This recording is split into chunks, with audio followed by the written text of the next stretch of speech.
All right. They're hard. Hello, how you doing? I'm Dr. Vito, and I'd like to call this regular school board meeting, Brown Deer Education, to order.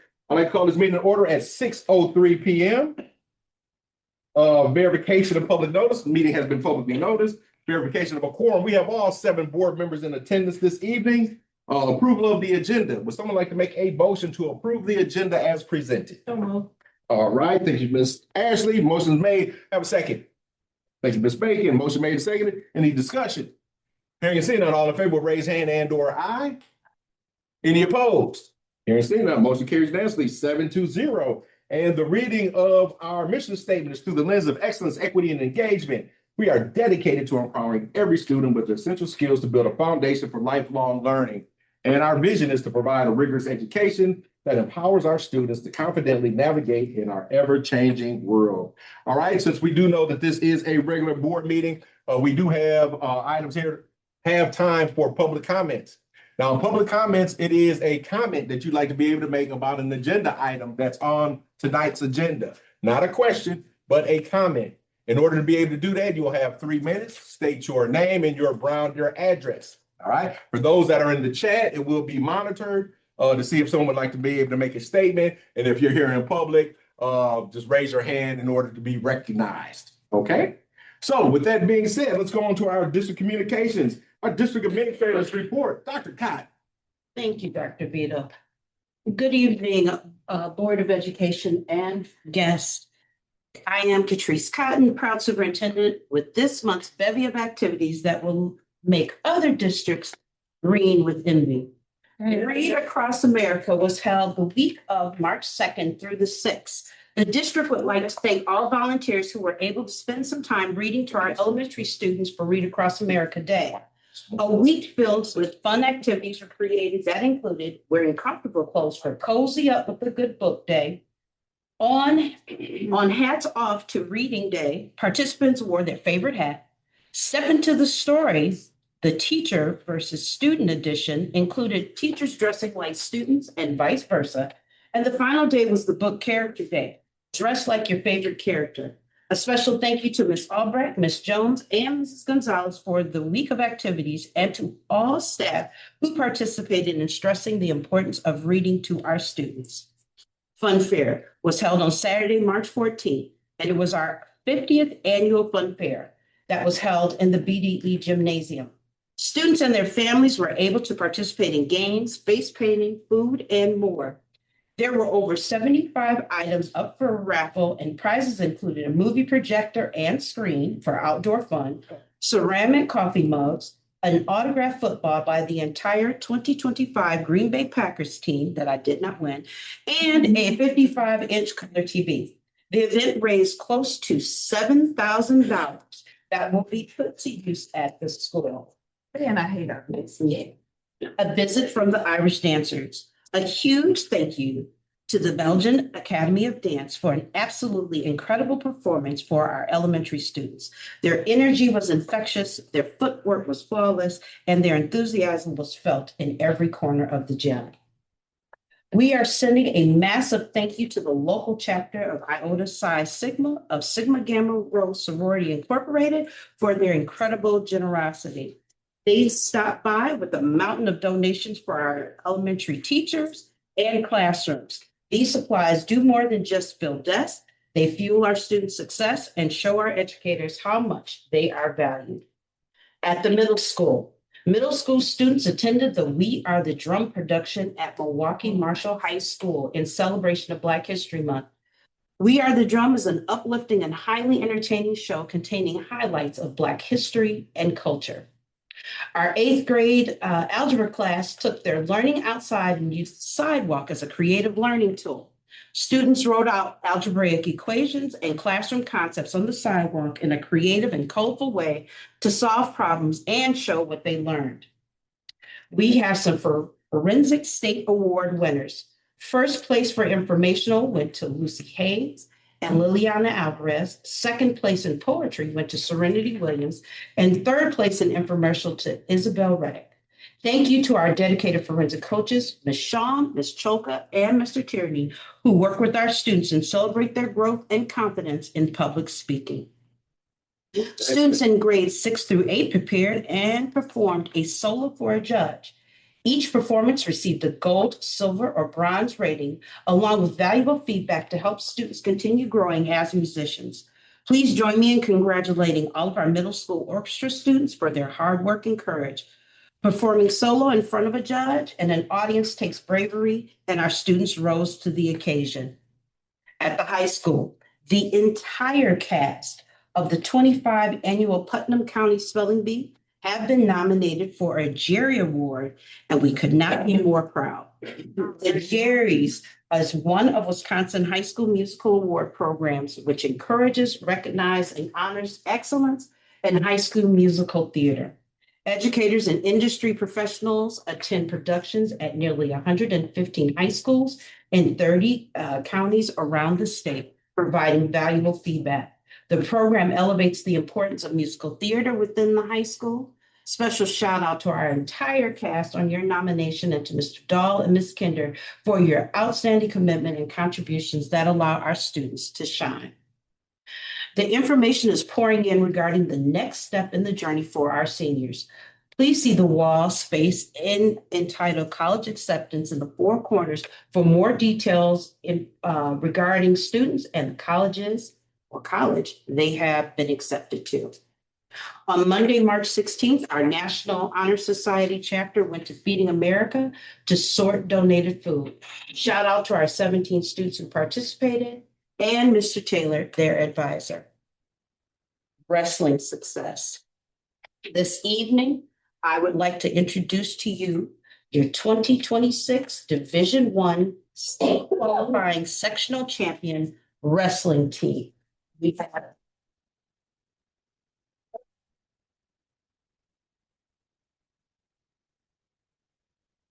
seniors including Kai, Maximus, James, Brody, Peyton, Elijah, Cole, Blair, Henry, and Seth for a phenomenal season. We wish you the best in all of your future endeavors and know that you made the entire district proud. I'm going to turn it over right now to Mr. McGregory, who's going to come up and assist with the special presentation for our wrestling team. Mr. McGregory. I sit there thinking about it. Was it 5 years ago? We were actually in combination wrestling team. We didn't even have our own wrestling team. Yeah, it was like 5, 6, 7 years ago or something like that. We were partnering with Vincent. Yeah. Yep, and now look at us now. Yeah, what's funny about that is our very first wrestling meet, I prepared for like about an hour worth of stuff, and it took all but 10 minutes, if that. And to see where we are now, because I remember one of my challenges to Coach Gladney and Coach Hay was make me put you in the field house. Then he comes and gets me one day. It's like, we're ready, Gerald. I'm like, no, we're not. We're good. We're good. Come look at practice. I go up to the middle school up area. I don't know what you call it, where they were practicing that. I was like, oh my God, I guess it's time to put you in the field house. And now fast forward to this year, we've sent 8 kids up to state for individual. And then the week following that, the whole team got to go because they won the sectional based off what they did in individual. And it's been a tremendous journey, supported by the whole community right there. We got plenty of coaches, volunteer paid, dedicated spouses. I don't want to miss nobody. Miss Hayden for sure. She does a lot for the program. And then the babies, because it started with the youth program. And by blowing that up, if you will, created a real strong foundation. And then a lot of those kids decided to come to Brown Deer, at Brown Deer, and Maximus Hayes being one of the foundational pieces, along with his cousin Makai, Kyle Rogers, were 2 key pieces. And their dedication kind of set the tone, because what most people don't know is these young folks would get up 4 or 5 days a week, come work out in the morning, 5 o'clock, if I'm not mistaken, hitting weights, and year-round dedication. And then what they do is, in turn, they give back to the youth by showing up and helping them in practices and whatnot. So that's kind of was the foundational piece. And so just so proud of these guys, these young ladies as well. Let me not forget the young ladies. So we started this year with our own girls program. So we're trying to build that as well. And we have a lot of bright young stars coming up. We got two Hey girls. We got a sophomore in Elaine, and we got a freshman Olivia.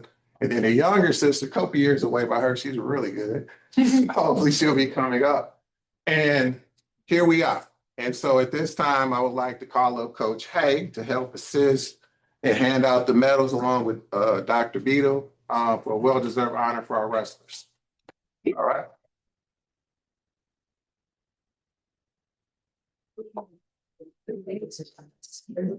So as the medals, you can call them up by name.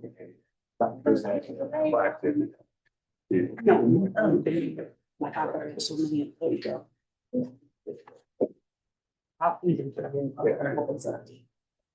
Oh, yeah, we're starting with- Yeah, take some pictures. Go, hold it down.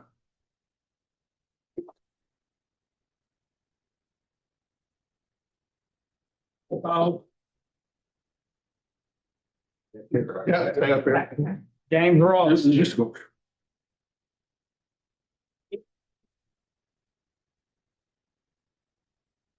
That's what you know. Right here.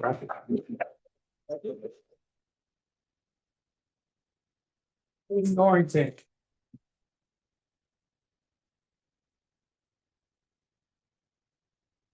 Next one's hey. Ryan Hayes. So if you already know, the girls actually helped us win that, win our duel at state. They was able to compete with us, and Elaine pinned her kid.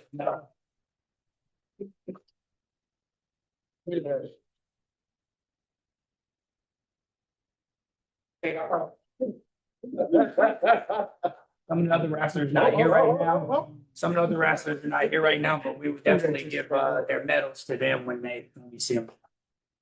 Coach Reyes was a big part of the program as well when he joined with us last year. He really was the one that was helping train the big boys. I wasn't trying to wrestle the big boys.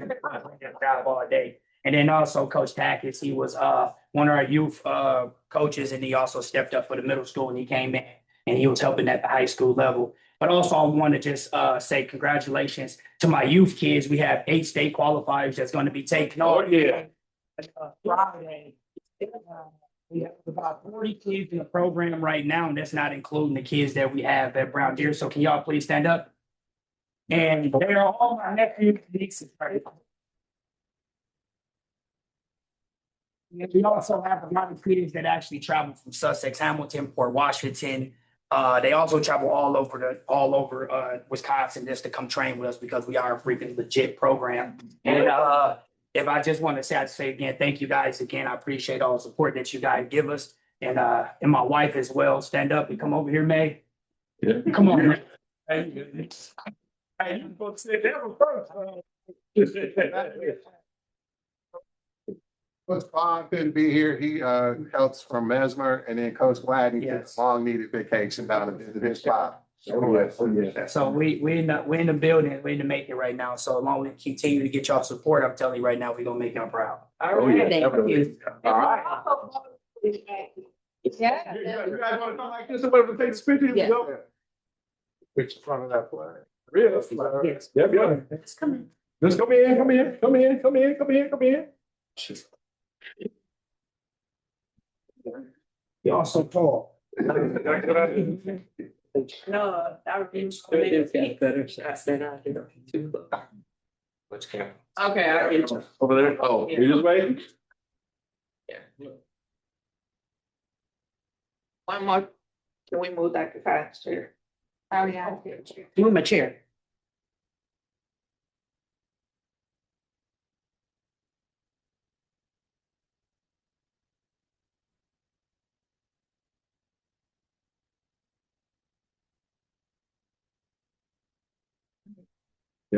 And I do want to say, you know what, I had came up on a couple of those weekends or whatever for some of the other wrestling matches and stuff like that. And people from all different cities and programs, they marveled on how our field house looked, how everything was set up and everything, and how we ran everything like that or whatever. All I got was kudos from parents that I talked to and stuff in relationship to that and stuff. So man, that's just, you know, that's just a tribute to the journal, to the coaches, to the kids. And I saw more of our high school kids actually helping out refereeing and everything else, keeping scores and everything else for the juniors program. And I was just like amazed at like how many girls, how many young ladies we had that were in the program and being able to do this and stuff. So again, whatever the board can do to help support this endeavor right here, man, we'll definitely try to do that. Like I said before, it was some years ago or whatever that we didn't even have enough people to have our own wrestling program. We had to partner with another school in order to be able to do it. So now you turn around and you look at us now, and we've got one of the top programs in the state. So man, that's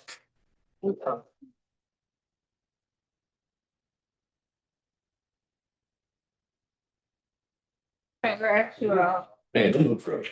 Joke. Also, I was wondering if we can get a send off for the elementary school. If we can get a send off for the elementary school kids on Thursday. Sorry, what is it? Thursday? Wednesday. Tomorrow. Yeah. We send out there to send that for you. Okay. All right. Do you want to do what? Somewhere like that, you bring him up. Okay, What? bring him on up. Let's go. Yeah, bring them up. Yeah. Yeah.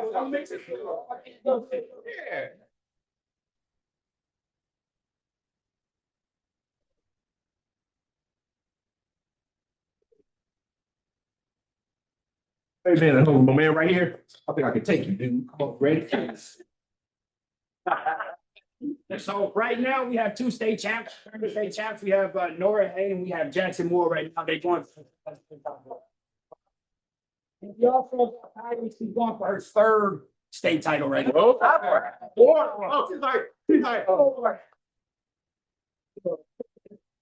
Let's go. Uh-oh. Okay. Right in time. Dr. Cotton. Take care. My chair is back in the way. Same good. We also train 5-year-olds as well. Wow. Oh, and I'm guarantee you something there. Everybody chose. Sure was in a. The smaller ones to the front, please. Yeah, you good. All right, say chick. Oh, wait. Oh, coach. Where's Mama Hay? She don't want to get up. Okay, say cheese, everybody. All right. All right. Hey, Coach,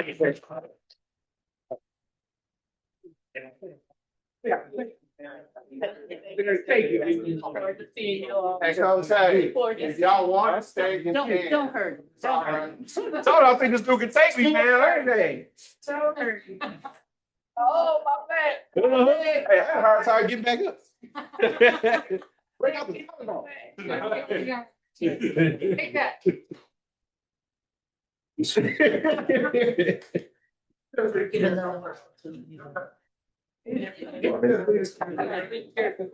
Appreciate you guys. Look. Right, Dr. Carter, when you finish with your. I was there for my guest to leave.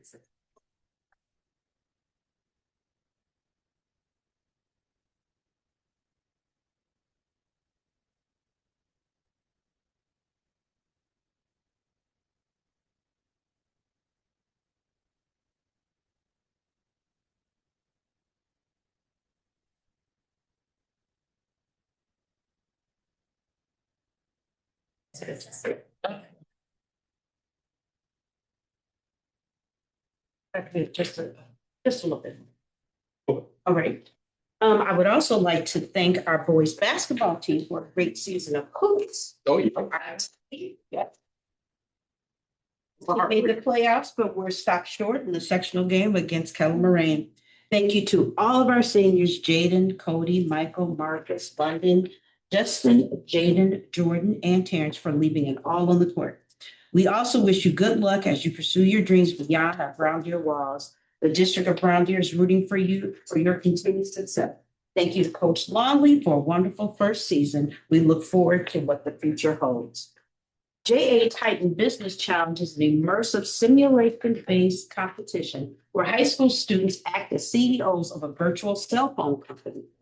Teams compete by making critical business decisions on production, marketing, R&D, and corporate social responsibility to maximize profits and market share, often guided by professional mentors.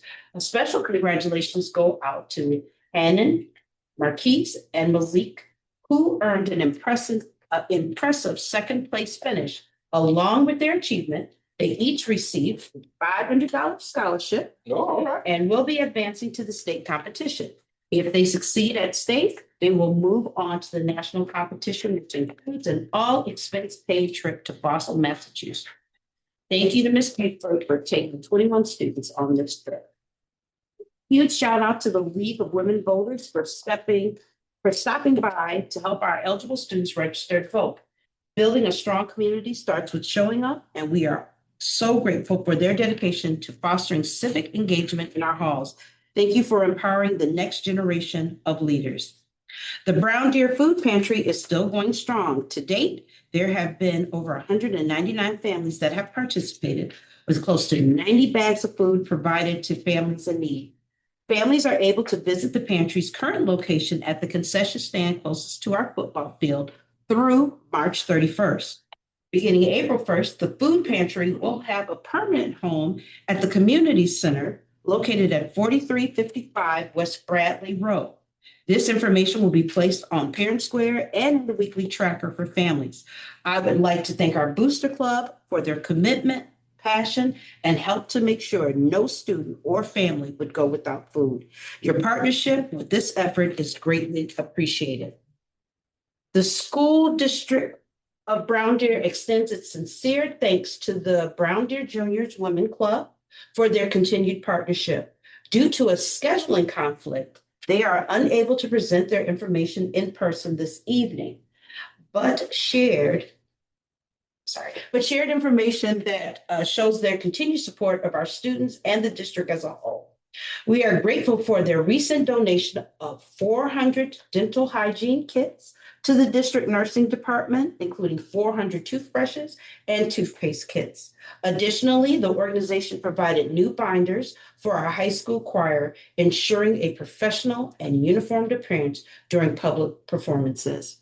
Not only do students benefit from the generosity of the Brown Deer Juniors Women Club, but our staff does as well. The club fills wish lists for classroom needs twice a year. We appreciate the club's giving spirit and look forward to our ongoing partnership available to our students and staff. And finally, the administration would like to wish all students, staff, and families a wonderful and relaxing spring break that will begin this coming Monday, March 30th through Sunday, April 5th. We look forward to seeing everyone when school resumes on Monday, April 6th. And that concludes my report. Is that all that happened? What? That's it? That's it. Man, look, we gotta do better. Man, all I gotta say is, man, this is wonderful, wonderful news. Man, our scholars, our student athletes, they are just doing, our coaches, teachers, staff are doing a wonderful, phenomenal job in being able to, for our young people to be able to be exposed to it, experience it, and man, and really just taking off and being able to do this. And wow, again, I'm at all right now. Stuff just the breadth of things that our kids are doing, even going back down to forensics. I wish they'd had them here and stuff or whatever. Yes. I mean, so again, man, wonderful job, Dr. Cotton, for you and your team. And I would love if you would be able to take that information that you get, put it on our website or whatever for everybody, for our people in our community to be able to hear some of these wonderful things that are going on or whatever. And just to make sure that just kind of goes out to everybody or whatever and stuff. Because I think everybody in the village of Brown Deer needs to be as proud of everything that's happening in this VI. So thank you very much. Anybody have any questions for Dr. Cotton or any comments? Got one. The team does a phenomenal job, and that's inclusive of every employee and all the students that are here. So I just am the one that gets to report it out, but they do all the work. So it's wonderful. Well, like we always say, it starts at the top though. All right, it trickles down. So yeah, so thank you very much. All right, let's go on to our next item, our public comments. All right, again, as I said before, Public comments are for 3 minutes, and it needs to be a comment, not a question, on an agenda item, on tonight's agenda. Again, your name, Brown Deer address, if you'd like to be heard. Again, I don't know who's monitoring the chat, if there was anybody on the chat that would like to be heard, or is there anyone here with us that would like to make a comment? Is there anyone in the chat that would like to make a comment? Dr. Vito, I have a question. Oh, it's only comments, no questions. But the comment is, does this order have to always way it is? Can we do public comments like after number 5 in the future?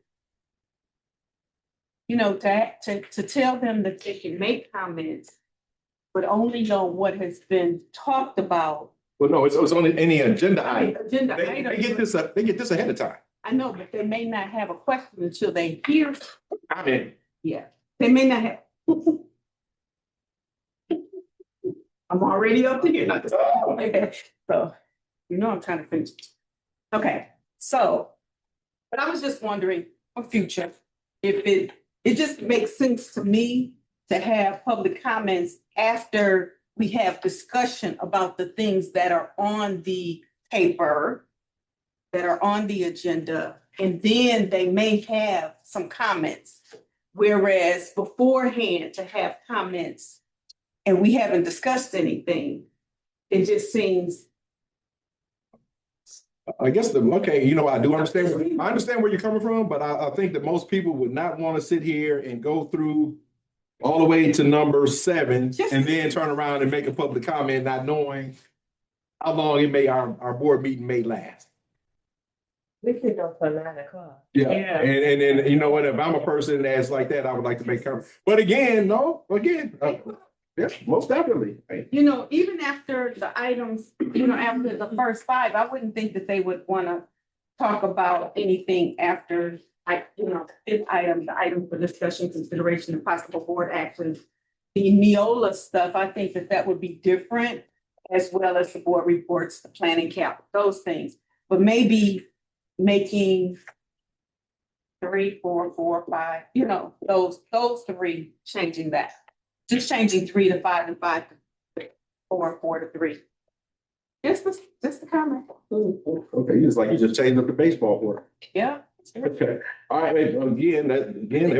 everything, we can turn around and look at it. And I think sometime it may potentially be how long our agenda is. Again, we generally want to do public comments early within or whatever, so people don't have to sit through everything. Everybody gets a copy of this. That's the reason why we approve, when we turn around and we approve approval of the agenda and verification of public notice. The public notice is this that goes out to everybody, so everybody knows exactly I got what it. we're doing. Got it. Okay, Right here. Okay. 9. Yeah. Actually, more okay. All right, so was that your public comment? You didn't say your name and your Brown Deer address. than that. You're making 90. I just missed what you Ms. Megan. Thank you so much. Okay. All right. Hey, and then for everybody that attends and stuff, we like to try to keep it light a little bit, all right? All right, let's go on to our item number 4, consent agenda. Would someone like to make a motion to approve the consent agenda? Dr. Viva, make a motion to approve the consent agenda in minutes of the 2026 special board meeting, February 21st, 2026 special board meeting, retreat, the February 24th, 2026 regular board meeting, the schedule of voucher payments via check, ACH, and wire transfers in the amount of $1,216,915.84 in the general checking account and the food service account, including funds 10, 21, 27, 39, 47, 49, 50, 72, and 80. And the March 24th, 2026 school safety drill update as presented tonight. March 24th. 2026, yeah. March 24th, 2026. Yeah. All right. Thank you. Thank you very much, Ms. Ashley. Motion is made. Do I have a second? Second. I thank you, Ms. Megan. Any discussion? Can you see none? All in favor, raise hand and/or aye. Aye. Any opposed? Can you see none? Motion carries unanimously 7-0. Let's go on to our item number 5, items for discussion, consideration, and possible board action. Item number 8, the Brown Deer Junior Women's Club District Update.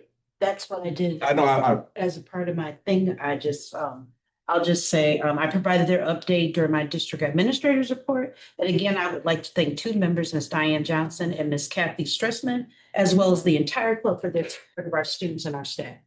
all right, thank you very much. All right, let's go on to item number B, our business office update. Mr. Paul. Good evening, board. Good evening. 2 quick items real quick. Debt easement.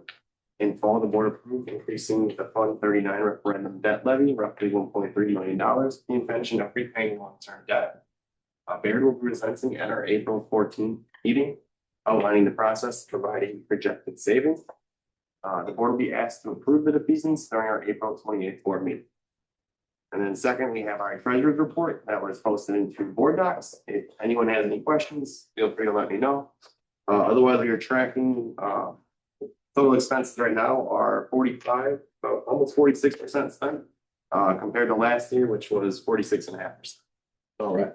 I do want to, for people, everybody may not understand what the defeasance part means. So could you give us an explanation of the debt of defeasance?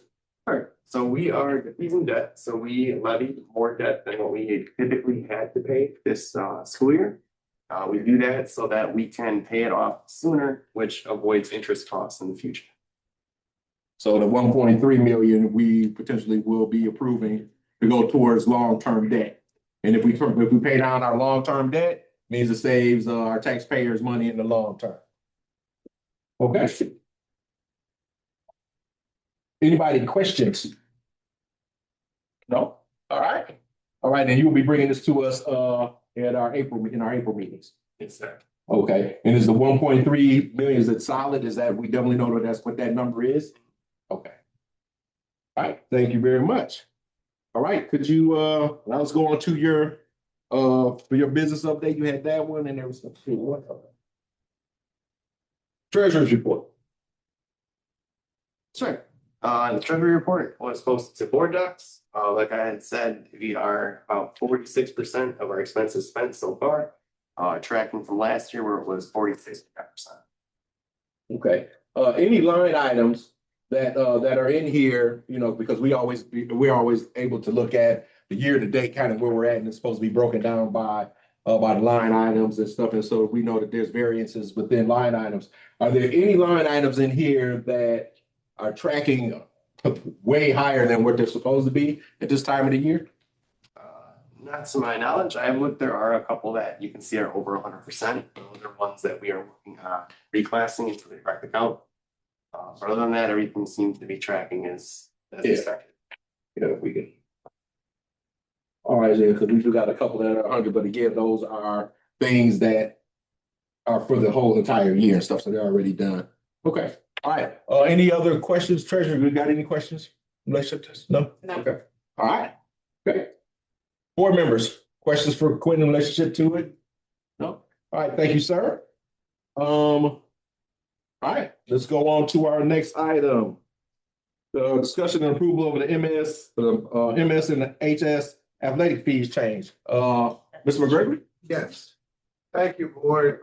At last month's board retreat, we had a discussion surrounding the same topic.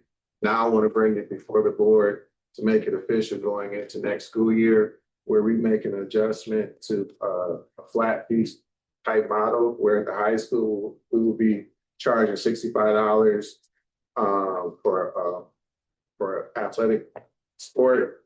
And in the middle school, it'll be a flat fee of $55. We'll still carry the family max, high school is $260, and in the middle school, $220.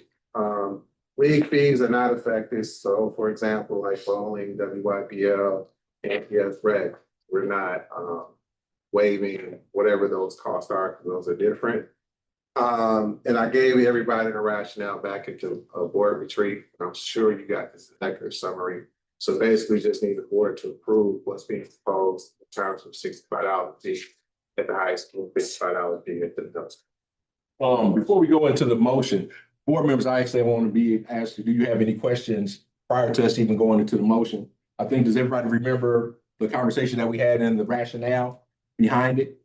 Yes, Ms. Ashley. So, yep, I do remember having a conversation. I just had just one question in terms of how this will be introduced to families. Like, are you intending on doing it when you do kind of the open house at the beginning of the school We year? plan on rolling out like a informational, like a letter that'll go out, because we're looking to institute the last part of the new platform, which is the registration part. Mhm. And that's why we want to tie this in. And so we plan on putting something out probably sometime in like May, Mhm. letting the families know that this will be the new structure. So if we go into the summer, as they're registering for, 7-on-7 football, various things, it'll be right park with all that stuff. Okay. Yep. Thank you. You're welcome. I guess my only other question then is, Quentin, are you set up to be in order to be able to collect the fees? Are the fees going straight into the athletic department and then coming into the business office? Or will the business office already have a system already set up where parents can either pay their fees online or however that works? Do we have that already in place? Yeah, the bounce system will take care of that. Okay. Anybody else have any other questions before I ask for a motion? Just one other question. So those fees, will they go into a segregated kind of, account and and so anything athletic will just be applied in that manner? Right, yeah. Same as always, I would assume, right? Yeah. Okay. All right, cool. Well, would someone like to make a motion?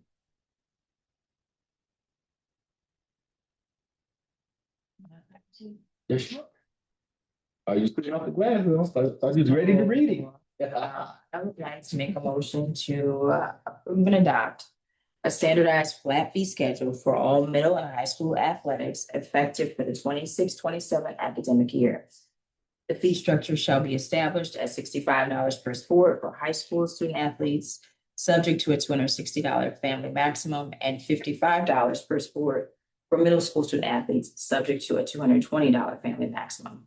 This action pertains strictly to district participation fees.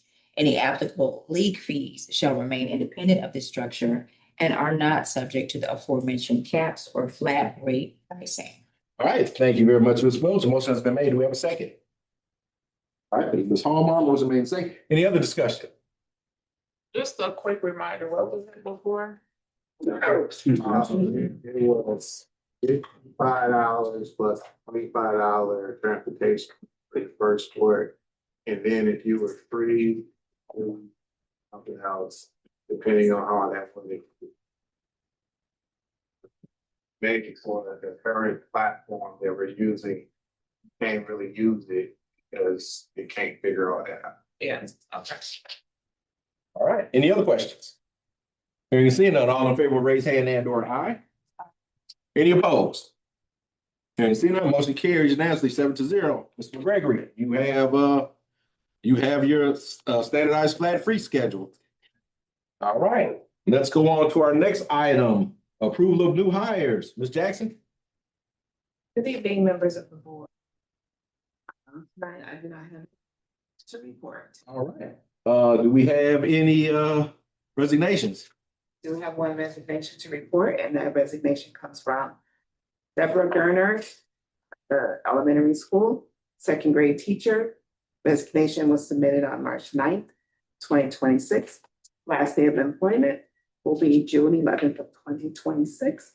No liquidated damages are due because the contract will have been completed. All right, thank you, Ms. Jackson. Would someone like to make a motion to approve? Yes, I would like to make a motion to approve the resignation of Deborah Gerner as an elementary school second grade teacher effective June 11, 2026. All right, thank you, Ms. Hallmark. Do I have a second? I have a question. Okay, just wanted to know. Oh, whoa, let me do this. We got a second, then I can ask. I'll second. All right, you're gonna second? All right. Ms. Ashley seconded. Any questions? I just wanted Ms. to Baker. know how long she had been in the district and whether or not there was a letter, because I don't see a letter here. She's finishing out her contract. I mean, just to know why she's leaving. You know, if she had written a letter, say, for whatever reason, a letter. No letter. There is resignation letter, and make sure that I get that over to Ms. Ross, so it's that it can be verified. as far as the exit survey. I'll start doing that at least closer to, maybe April, May gathering, because the more resignations, if there will be, will start rolling in by then. We're getting closer to contract renewals and you'll have more information. I think contract renewals are due, we'll start opening that up, Mr. Paul, May 15th. And so around May 15th or after, we probably will have a little bit more information about resignations and why teachers are resigning. But so far, there's no buzz that there will be a mass exodus, so. Now, I just wanted to know how long she had been in the district. I mean, I've been here in the district 20 years. I never heard her name before. So I was just curious how long she had been in the I'm district. going to say approximately less than, not more than 3 years, I believe. Okay. I thought she was No, there. she's been here about 12 years. Oh, Yeah, really? yeah. I think 10 or 12, I would say around, yeah. Oh, okay. Yeah, I think, yeah. So Sorry it's just a about that. regular probably retirement. Okay, cool. All right, thank you. Any other questions? Any seeing none, all in favor, raise hand and or aye. Any opposed? Any seeing none, motion carries, for Ms. Gerner. You know what, though, but again, we will probably talk about that a little bit later at the end of the school year or whatever have you, because we always say once a Falcon, always a Falcon. And the school year hasn't ended yet, so we know she'll be finishing out. All right, let's go on to our next item. Discussion approval of the scale solutions. That's Karen. That's us. So, I have my colleagues, Matthew and Eric, here today to kind of walk through this with me. This is an unusual request because it's for next year, but I don't know if you've taken a look at the stock market lately or heard any rumors about the cost of increasing pricing in terms of technology due to memory and RAM and just hardware itself. We are at a tipping point here. If you've read the executive summary, the current solution that we use has older hardware. It is currently 6 years old, and it is called VMware, and they were acquired a few years ago, and which promptly they raised their prices 300%, and so we we're able to secure like a 3-year contract to buy us some time.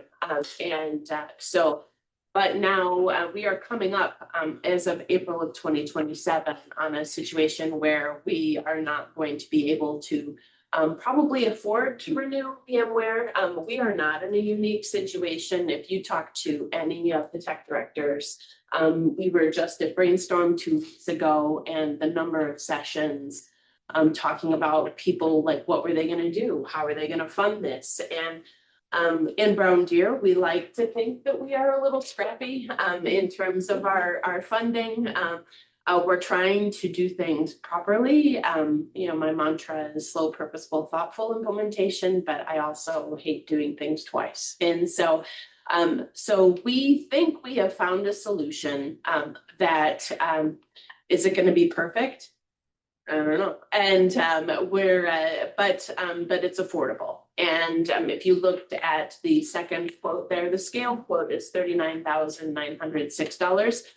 Just to give you an inclination as to the price increase, we met with them a week and a half earlier, and it was about $4,000 cheaper. So, I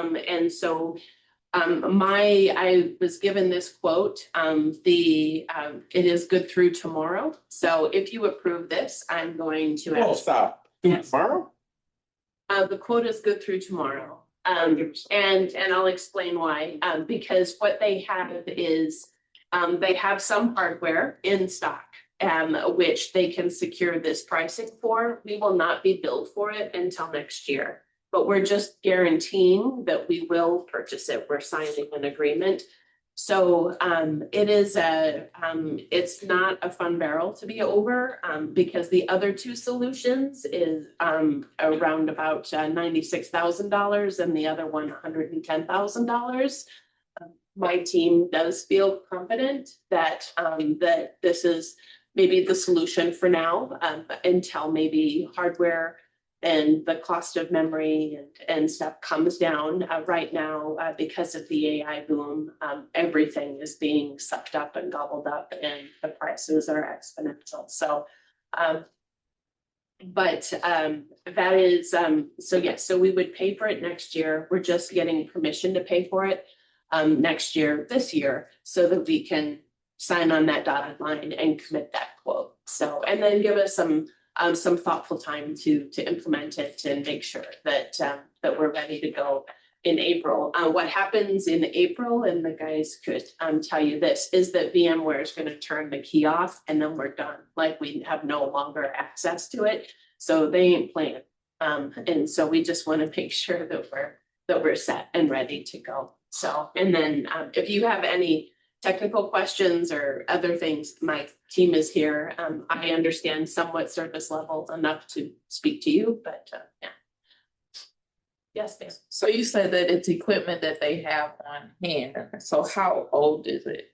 It is new. It is new. So, and it's built to spec. So the specs are right here. But in anticipation of the exponential increase in costs, they doubled down and purchased stock. So, or supply, for it. So they have that in a warehouse ready for us. And then can guarantee, but once that is not, or, once that's spoken for, then we'd have to purchase new equipment at the current market price, and which would be significantly more. So I can imagine, this is it almost sounds too good to be true, but if we increase in a week and a half, or 3 weeks is when our quotes are good, $3,000 is, it's like $5,000. It's just like, oh my God, I cannot imagine what it would be. So we're just trying to play a little off. Yeah. I have a question. So Yes, when you ma'am. say when they turn on the key, what's that look like? For them? So VMware, if we would have to update it or it shuts down, we wouldn't be able to. So that means every single thing, like the print servers on there, so every IP address for everybody in the district is on that. Internet. Yeah, so we can't risk something like that. So, and this is kind of that tool that allows for virtualization through. In the end, it is somewhat cost savings because you used to have a server, like a physical server, which is a computer with a lot of memory on it. And then you used to have a one-to-one situation. And now with the technology, you're able to have virtual servers. And that's what this solution does. So now we don't have to, we used to think about, having, closets with just tons of hardware and servers in it, and you don't have to have that. So is this like us paying for cloud? Or what is this? It's It's not exactly cloud. yeah, so it's basically, it's gonna be like a cluster, a couple servers, and like Kara said, it's not best practice to run multiple things on servers. So like, for example, we have a print server. You're only supposed to put printing on it. You're not gonna put DNS and DHCP and all the other stuff on there because they don't mesh. So this is basically these boxes with a bunch of storage and memory split up and divided. You're like, hey, I want to allocate this much to this. And then it's segregated off from all the other stuff. And it's like, okay, I'm going to make this. It's different than that, but it's running on the same system. So we're just we take, if you see, you have, go from physical boxes to kind of like virtualized boxes, imaginary boxes, but it's built within one box. So it's not in the cloud. We do then take other that backs up the stuff that's on the physical servers. And then we are looking at, there's some pricing there for some other pieces called a DR node, which is a replication stuff. So which is in terms of cybersecurity, a best practice. You want something in the cloud, you want a physical backup, and then you want an offsite backup. And we're talking about repurposing some hardware to have one over at the elementary school. We back up to the cloud and then we do a physical backup. So, but right now, this is the ask. We have a $50,000 capital hardware budget a year, which I whine all the time. It's not a whole lot, but we're just trying to anticipate then, encumbering those funds, using that, and then it's unfortunately not E-ratable. There is some discussion talking about a system like the $109,000 system called Nutanix that people might try to slip through E-rate. And we were just having a discussion back here that I don't want to risk it, thinking that, oh, it'll be covered and then the rules change and then it's not covered. And then I have to find $109,000. I'm much more comfortable with this solution. I think the team feels very comfortable with this solution for now. All right. So, you're only signing right now, right? And the signing is a commitment to make the migration from the old system or this current system to this new system at some point. Yeah, in July 1. Yeah, so then, yeah. Okay. With the new budget fund refresh, then we'll send them the check and then they'll send us the hardware. Yeah. So what happens after April of 2027? Then VMware will go away, but we'll have had time. This will be in. It'll be in there and everything, so we're all good. So we basically have two things going on. So we're swapping VMware through Scale, and yeah, we might actually have replicated environments for a little while. Yeah. Yeah, okay. All right. All right, any other questions before we ask for a motion? I would just like to thank my team for thinking really out of the box though, and trying to, just be very creative, and I couldn't do it without them, so we're very fortunate. So I just have a question. So it looks like we have a cost of 39,000, but then I see another. Oh, like the cluster. Yeah. 99. Those are, it's a menu, so we don't want the appetizers or the dessert, so we're just gonna go with the main course, which is the top cluster there. Okay. So, we might decide, if we wanted to do an offsite thing, this is something I think Eric, we debate in our department. Like, can we afford, can we borrow from one other budget to pay for the DR node, this year for 15,000?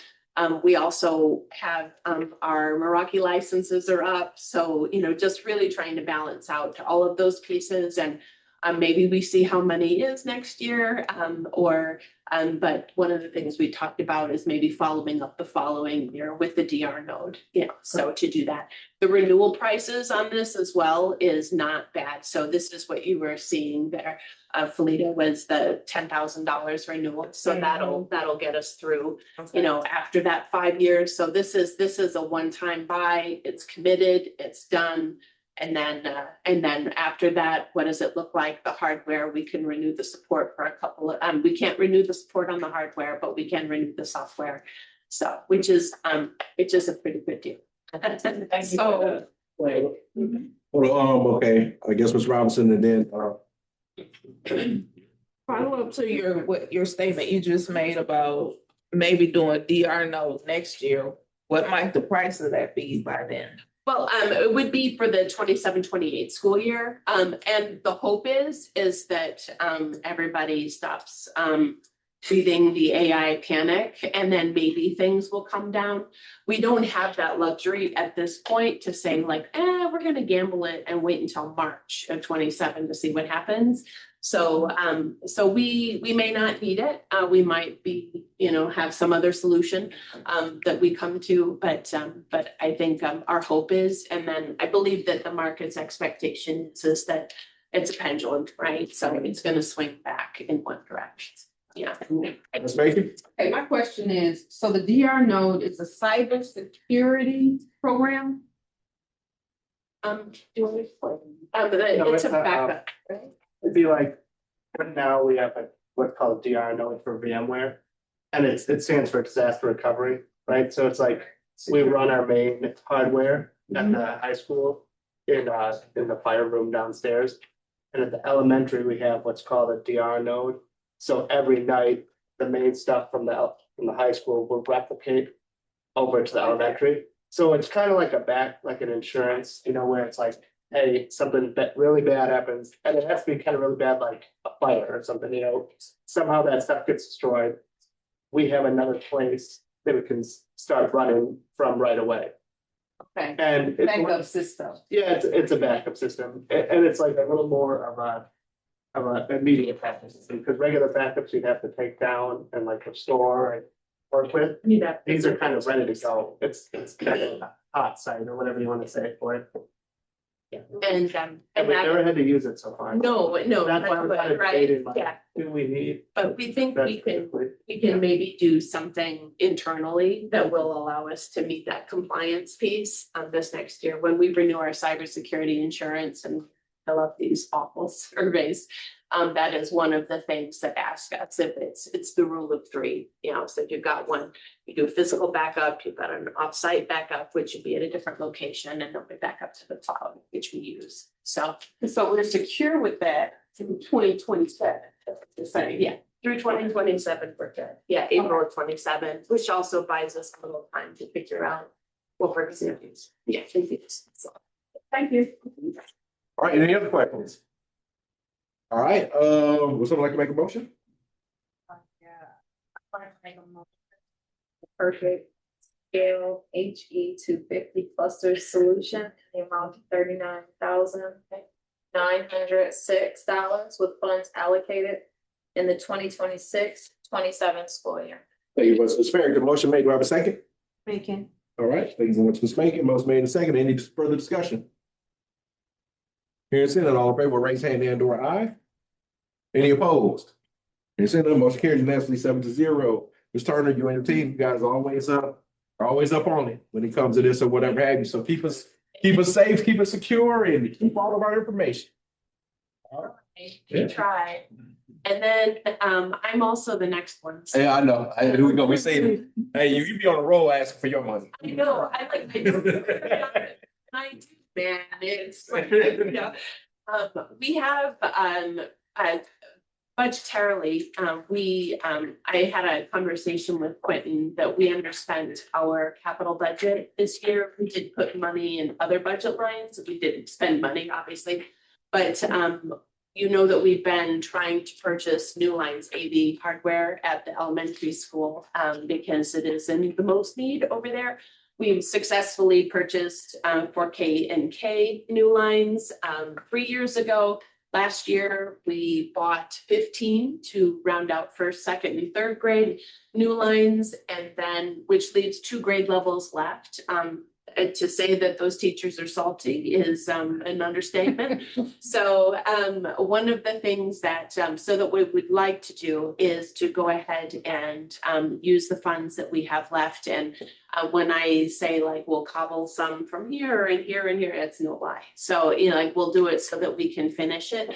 So we're gonna do that, hopefully with your approval, and then take care of those last 2 grade levels at the elementary school. That leaves 2 classrooms that are specials classrooms that have yet to be finished. I have proposed to Mr. Griffin that maybe he look at his budget and see if he can take care of that. But they have things in their rooms that are working now. Is it a nice thing? Yeah, to have, sure, because then it would match the rest of the school.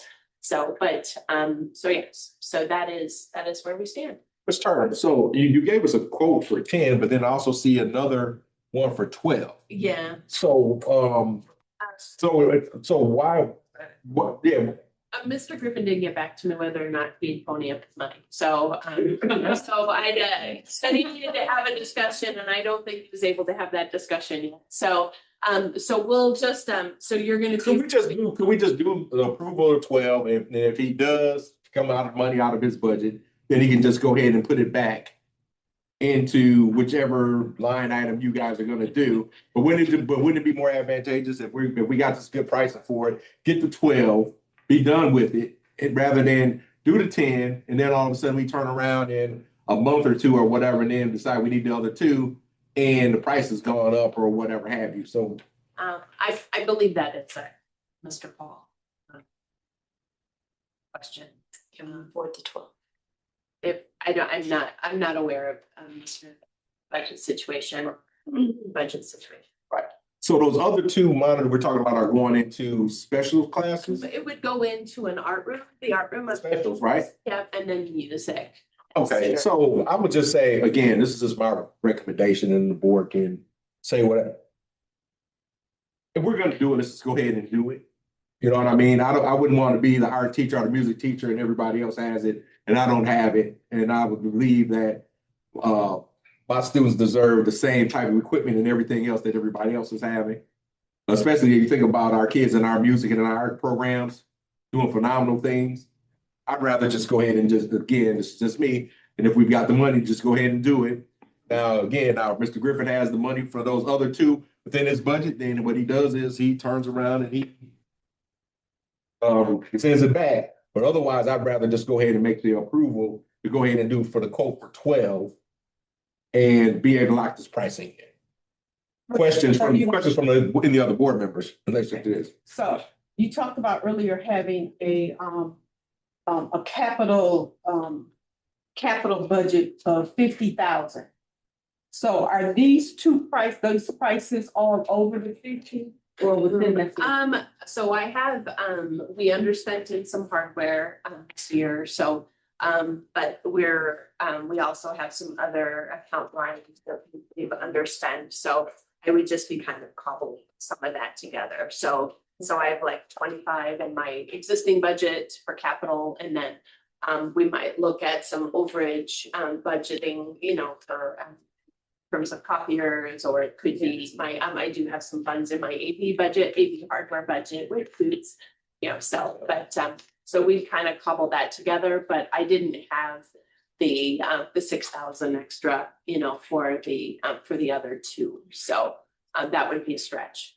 So whether we can, you can approve the 12, and then whether Mr. Paul and I have a discussion about whether or not Mr. Griffin is able to afford it, or if there's other funds, we can go ahead and do that. But if you wanted to do that, then worst case, we get the 10, and then, we've got the option. Quinn, bless you. Quinn, you guys work that out. Yep. All right, would somebody make a motion for the 12? I'd like to make a motion to 12 86-inch new line flat panels for classrooms in the amount of $37,740 for the 2025-26 school year. So that's for this year? It's not for next year? It will be for this year, correct? Okay, so. Doesn't come out of this year. $37,740. Yes. All right, we have a motion. Ms. Macon made a motion. Do we have a second? What's the cost? 37,740. No. And it's for 12. For 12. Yes. I'll second it. I did. All right, Ms. Robinson, second. Oh, you did, Ms. Farrington? Okay, Ms. Farrington seconded. Okay, thank you. All right. All right, any other discussion? So we can all hear you.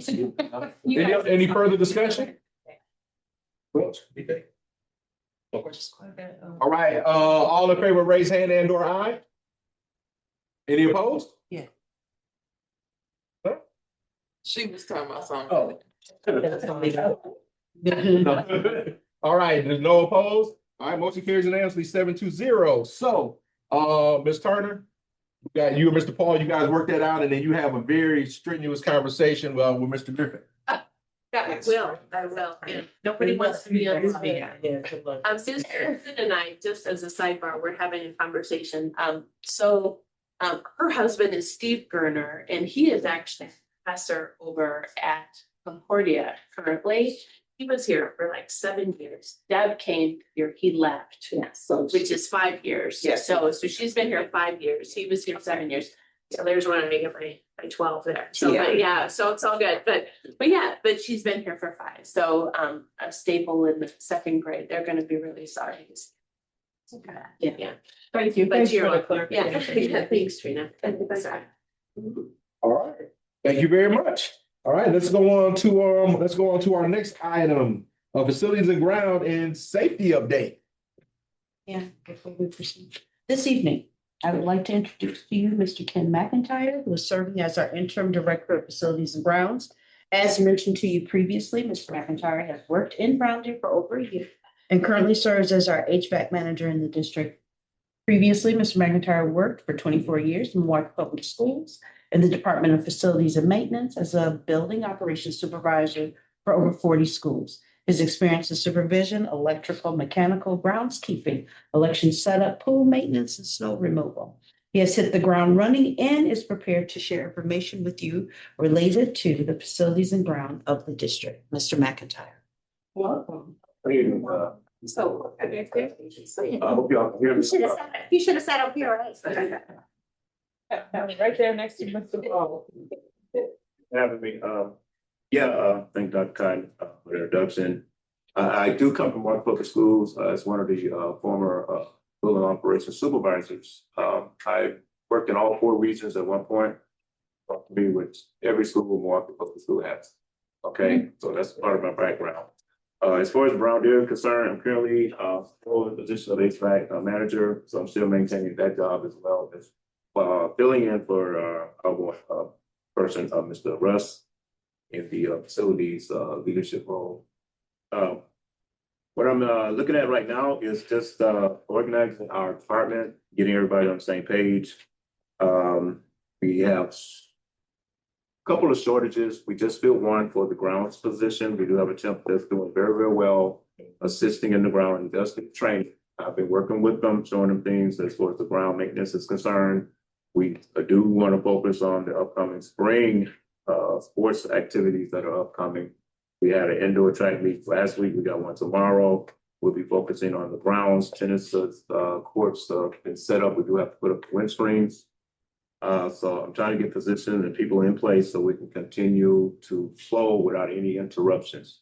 And I'm also planning on getting things back to what I heard used to be as far as the pool. I think the community rate wants to use that quicker than what's been previously stated. So I'm looking for a date of hopefully June 1st to start training, doing the maintenance and repainting that, getting that back up at a timely manner. So I'm working on that as well. Right now, we're closing out all of our winter grounds, maintenance and equipment. We currently have 1 working snow blower. 3 are down at this moment because of that major glitches that we had. We did have equipment breakdown, and we had to go and get parts. We had trees falling, one right at here side in front of the district, another one on 6th Street, another one we have to cut down on 55th. Chainsaw that we had did break. We had to go purchase a new one. And that also includes oil, fuel for the blade and for the saw itself. The John Deere ATV broke down. We had to purchase a belt for that. It's in-house. I think, and this right off the bat, we probably spent roughly about $420 within the first week. We're trying to keep costs down, and we're still waiting on ground for this deal. We did have one position on first shift that we have the temp for in the middle school section, top section over there. So that's working out very well. As of right now, I think we're staffed. It's just a matter of training, getting everybody on the same page. We're definitely focusing on emergencies first, and then working down from there. And with that, I yield. Welcome, and actually, I've had several conversations with Mr. McIntyre over the past 2 weeks now. Yeah, easily or whatever stuff. So Ben, It's not like our equipment is hazing him.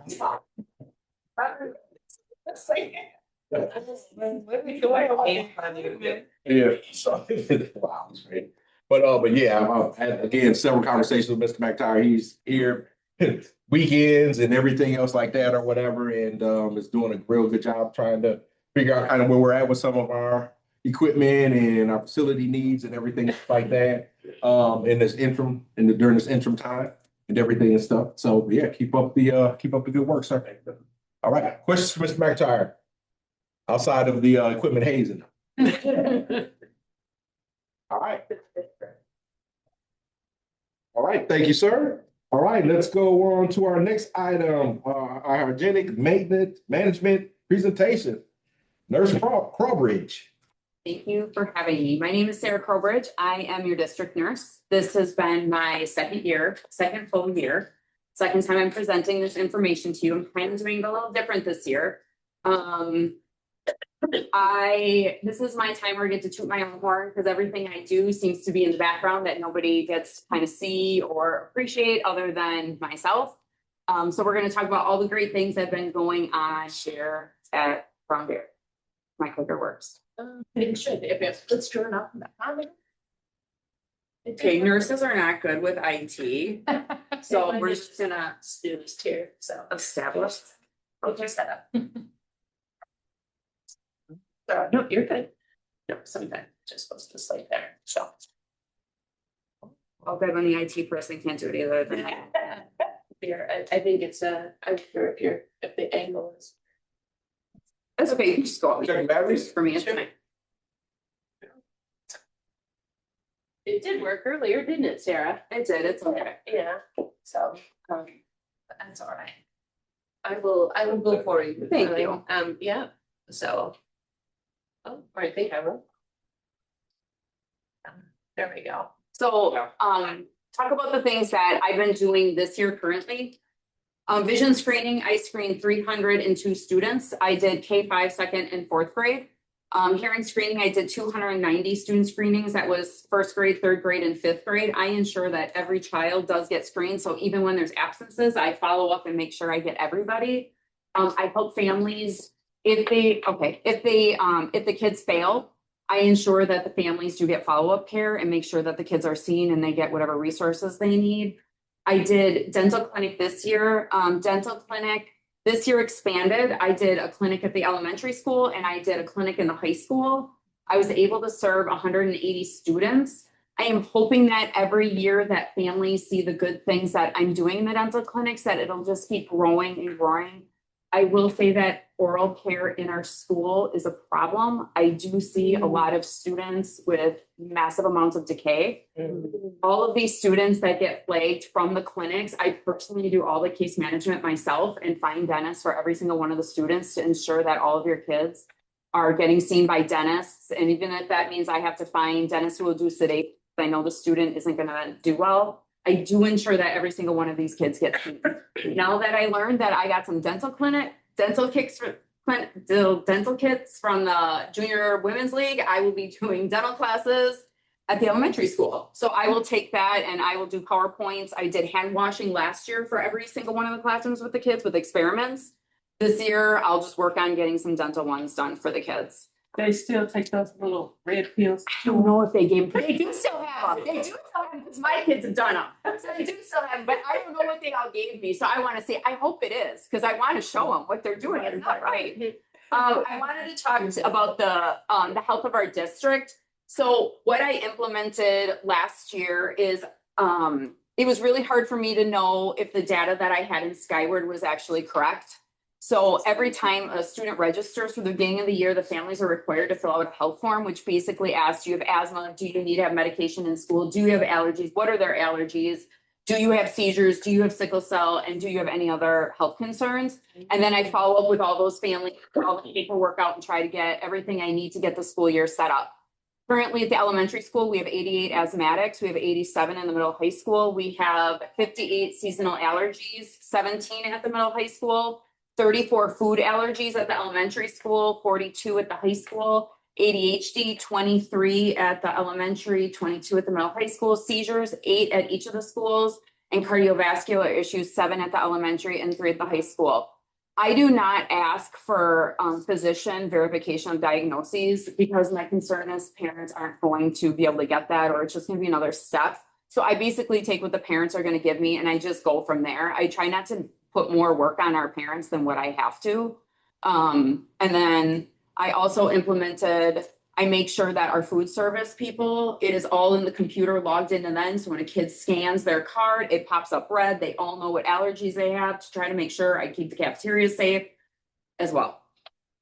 Any sickle cell? Yes, we do. I should have put on there how many. I'm gonna say 5 or 6 at the elementary, and I think I have 3 at the high school.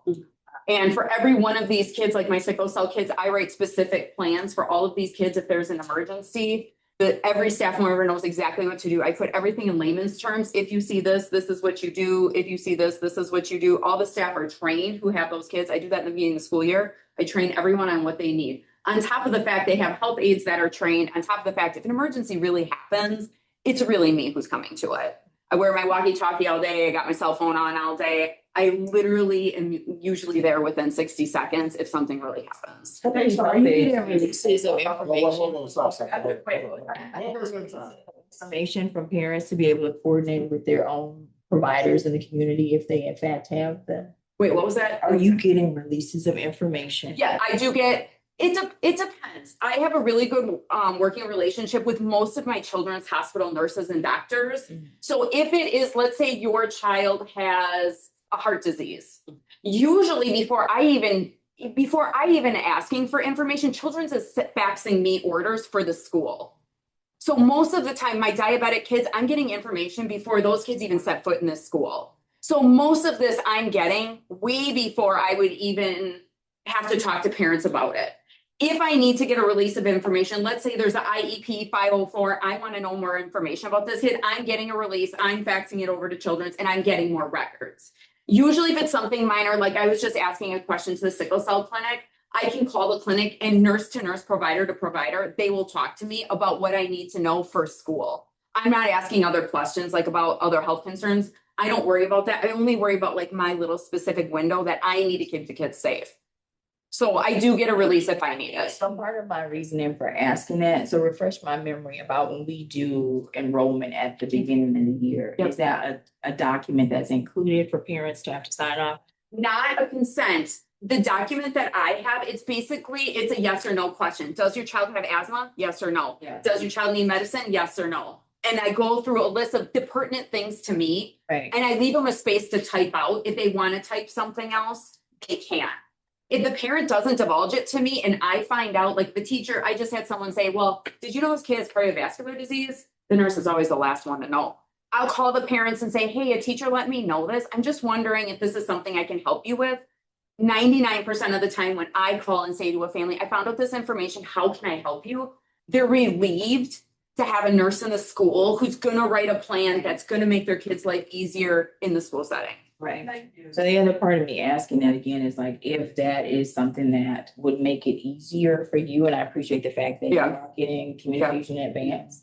But if it can just be integrated into the process for Yep. enrollment anyways. I can look into it and see. My problem would be is I don't know if Children's would take it, so I don't have any electronic, it would be really nice if somehow our registration had the ability for parents to actually sign online. And I don't, so I don't know if Children's would take it because I'm only using drop downs to get the information, not like actual signatures. So that would be my one issue. They're not gonna take that. So there you go. Signature. So then my next one, my health room visits. So in 2023 in the elementary, we saw 3,738 kids. 2024 to 25 school year, we saw 4,570. So that was an increase.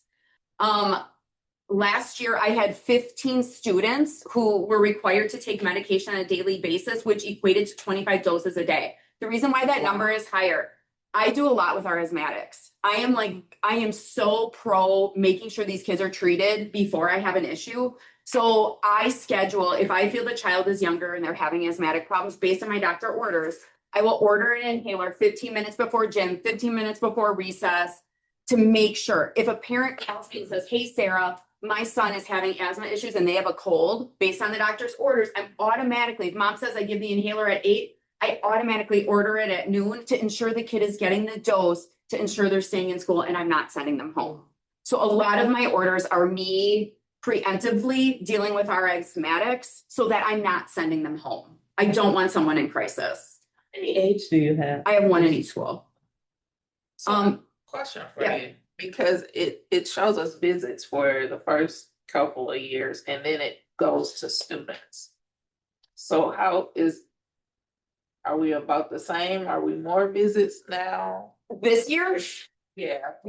for 25, 26, Just because the measure is different. well, the only reason why it's different is because my daily, okay, so when I do a daily medication, that doesn't get counted in my visits. It's totally separate with the computer system. So the 15 students a day, I'm just letting you know that 25 times a day on top of all those visits, I have to give a medication. It's on top of it. Right. Does that make sense? Because in our computer system, medication doses don't coincide with visits. When we go to Infinite Campus, it'll all be in one. But in Skyward, it's two separate things. I didn't pull daily meds report. I just pulled my daily kids, so you can understand how many doses per day that health aide is giving on top of all her visits. So then would you report visits at the end of the year then? So at the end of the year is when I pull them. So the last day of school is when I pull my visits. So you're asking if she can convert that into a visit to add to the. And I don't have my 25, 26 visits yet because I would wouldn't have wait that. till the end It of would the year. have to be I end just of the letting you year. know that, But I just. yeah, for the Yeah. 25, 26 school year, I'll have those numbers at the end of the year. But right now, just so you understand, I have 25 daily doses of medication a day for this year. Last year was rough. It's always roughly the same, the same. And then for the middle high school, we went from 3,098 visits to 3,751. And in the middle high school, I only have 4 students who take a daily medication. The reason why it's significantly less is because a lot of those kids are self-carrying their inhalers. I don't have to manage them as much care as I have to give to our elementary students just because they're younger. So just to understand the difference between me and what my health aides do. So my health aides basically give the first aid care to our students and they administer my medications for me. I do everything else. I do all of the case management for all of our families. If a family doesn't know where to go, they don't know where to turn, I take all of those phone calls and try to get them directed in the right place to make sure their kids are getting the right care that they need. Parents who aren't upset with their care, feel like they're not being heard, don't know where to go, they call me and I deal with that. If anything goes beyond first aid, I am the one who takes it. I would say I probably see 15 students a day where the health aides don't know what to do and they're asking my advice. Looking in ears, looking at teeth, whatever it seems to be going on, then I take it over, call the parents and deal with what needs to do. I attend all the IEPs, I attend the 504s, and I do a lot of education with staff and I do a lot of education with our students, a lot, and we'll talk about that. My new projects for 25, 26. I just finished vaping education with all of our 11th grade. We need it. We need it massively. So I'm working on, I have a whole program. What I really want happening next year, I'm gonna talk about next year. I want from 6th grade to 12th grade, every single class is going to get a teaching from me on something. It's gonna range from vaping. I have lessons I'm all set up to go all the way up, all the way to talking about marijuana use. I think the 11th graders really accepted what I had to say. I try to make it fun for them and like very relatable. I have 4 teenagers at home. So I've already given this speech a multitude of times to my own children and I made my 19-year-old son listen to me and I'm like, does it sound like you'd want to listen to me? He's like, yeah. I'm like, okay, good. So I researched all these different programs that I liked and I ended up using Stanford University's program and then I altered it to fit what I felt our students would want to hear. And then I'm trying to implement, we're getting there. I'm hoping next year it will be completely instilled. The kids will have to take an online vaping course in lieu of suspension. Suspension doesn't work. We're not dealing to the core issue. They go home and vape, like we are not dealing with it. So they have the program is already set up. The program is already set up. It's already ready to go. I need everybody on board to say, this is how we're going to do it. And we just need to do it. So it is all ready to be done. And that's the in-depth program through the American Lung Association. My last thing on vaping, I was told in July I can get a scholarship to take a class. In July, I'll be taking a class so that we can have a vaping support group. So children who are addicted to vaping, who want to get help, can join my support group. And then we will have different lesson plans on what they'll do, talking about vaping, how much money you're wasting, all this stuff. When's your quit date? Let's have a quit date and let's all support each other to try to make healthier decisions. I really try to make my health room the most non-judgmental place I can so that these kids feel comfortable to come forward and tell me what's going on. All right, so I guess my question in relationship to them taking an online course instead of in lieu of suspension. Dr. Cotton, I know that we have policies that are in place if a student gets caught vaping or whatever. And we've got the vaping sensors in the bathrooms. I also know that it is a municipal citation from the village of Brown Deer if a student gets caught vaping. So how does that work in relationship to what you'd like to try to implement for next year? How exactly would that work? Yeah, well, this is funny, and Sarah's almost like in my brain. I'm happy to hear what she's saying because this type of information really does need to go down to the middle school because we are dealing with that kind of being a problem right now in the middle school setting. And in fact, we just dealt with this earlier this year. So right now, what we're doing, unfortunately, we are suspending kids who for kind of anti what Sarah is saying for them bringing the use of it, as well as the purchasing of vape cartridges, right? What our SRO did was there is a citation that's offered to those students of $313. But I think that if we make this, it doesn't go against necessarily policy. It's just listed as a tobacco product.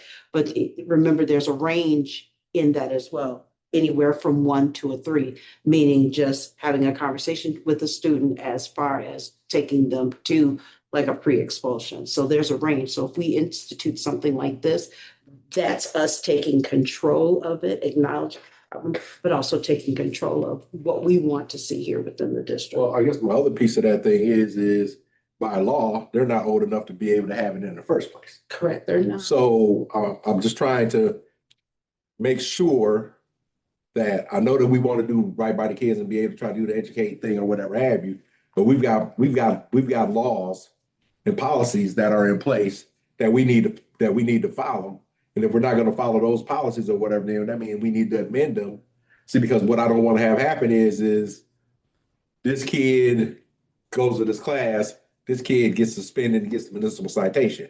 We've got to start taking some of this to where people can kind of pick and choose what's going to happen and just have a policy. This is what we're doing. So like This is what's happening. First offense, the class, second offense, this. Yeah, it needs to be that. It needs to be something that's in writing.